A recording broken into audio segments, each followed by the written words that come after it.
Hello everybody, Dale Bethel, Bethel Law Corporation.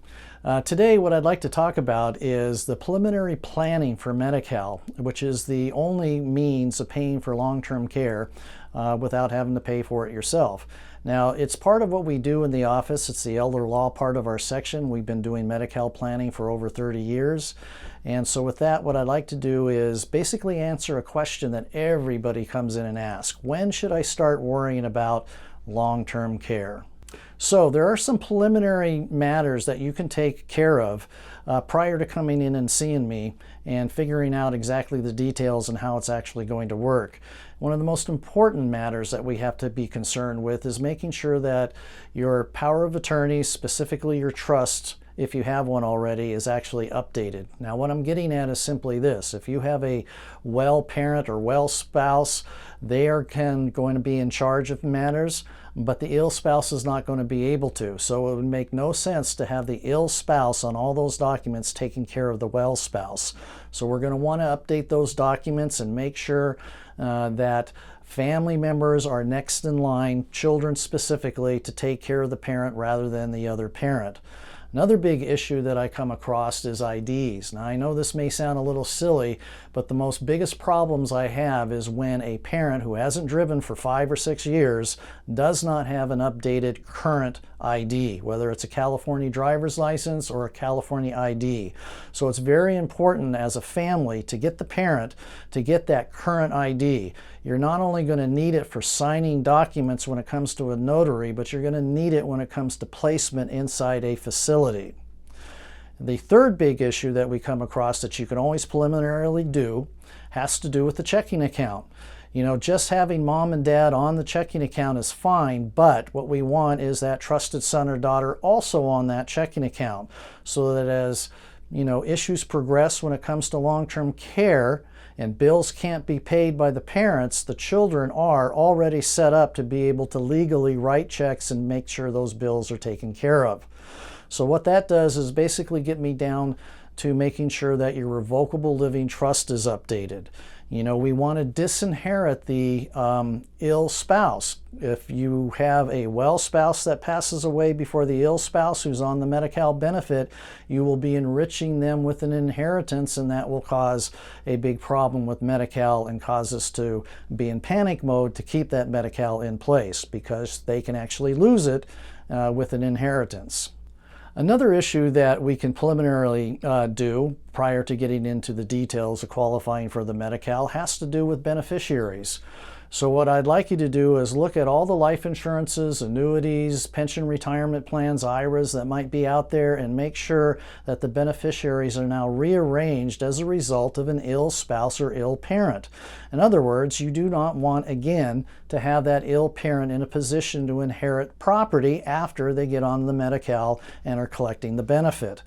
So all beneficiaries need to be changed over to, usually the children is who we end up picking, or maybe another trust, depending on the planning that we get involved in.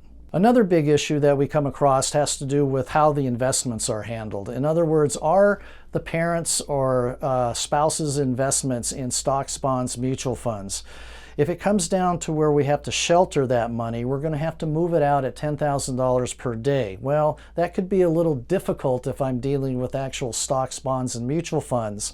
So what it usually boils down to is liquidating those assets into a cash-type form so that we can move out the amount, $10,000 per day, without any glitches or problems. So again, that will take some time. We have to work with the brokers to make sure things get done in a proper manner, and be quite wary of whatever the taxable event will be for, you know, long-term capital gain. So with that in mind, this really comes down to the main 3 big issues that we have to take care of as a preliminary matter in getting qualified for Medi-Cal. Consolidate your assets. That's the most important issue, you know, that I've discussed thus far. You know, if I have parents that have assets invested all over town or in different banks, it's going to be very difficult in order to get those assets together, specifically if one parent is already incapacitated. Banks will not operate or do things on instructions by one spouse sometimes, nor will they do it on the direction of children. So again, the financial power of attorneys have to be updated, and at the same time, we want to make sure that if the ill spouse is still capable of signing documents and allowing transfers to take place, that we can get that done. So consolidating assets into specifically maybe one brokerage account or money market account and having one checking account goes a long way in getting us started down the path of getting you qualified for the Medi-Cal benefit. This kind of leads me to some of the problem assets that we do have. One of the most biggest problems is rental properties. We can shelter rental properties, but here's the but part. It boils down to using assessed values in order to move those properties. So a preliminary event would be to gather all the tax statements that you have when it comes to rental properties. On those tax statements will be the assessed value. In order to move a rental property, we have to divide that assessed value by $10,000, and then we have to prepare a deed that equals $10,000 of value. So if we have a $300,000 rental property at assessed value, you divide it by 10,000 and it says we have to do 30 deeds. So think about it. 30 deeds is a lot of work, takes a lot of time to put together, and they have to be dated on different days. After that, though, can you imagine what it's going to cost to file deeds with the county recorder? They have a recording fee, and if you don't live in the property, it'll be about $100 a piece. Well, if I'm doing 30 deeds times $100 is going to be $3,000 just to record those deeds.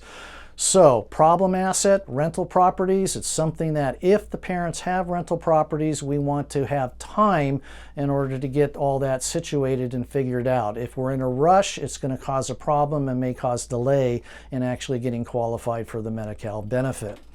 This now makes me conclude that in reality, the preliminary events is something that a lot of people always ask me. Of course, they don't ask me ahead of time, so that's the purpose behind the video, and I hope this helps. Thank you for watching our video. Be sure to like, subscribe, and ring the bell, or watch other great videos that we may have.